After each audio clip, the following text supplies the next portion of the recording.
Breaking news अवां share कंदालूं मुरीद शाख भरिसां मोटरवे पुलिस की कार्रवाई दौरान वॾी मिक़दार में शराब जूं बोतलूं हथ कयूं वियूं आहिनि।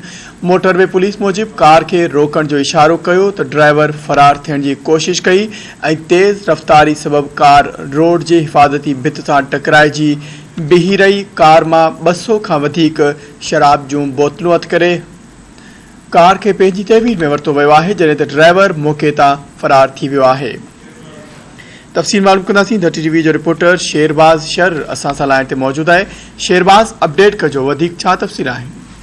जी मंसूर तव्हांखे ॿुधाईंदो हलां त मुरीद जो मोटर पुलिस 28 लोकेशन वटां कार खे रोकियो।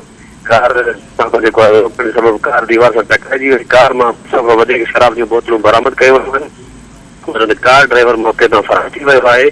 मोटर पुलिस मूजिब तेज़ रफ़्तार कार मशकूक हुई रोकण।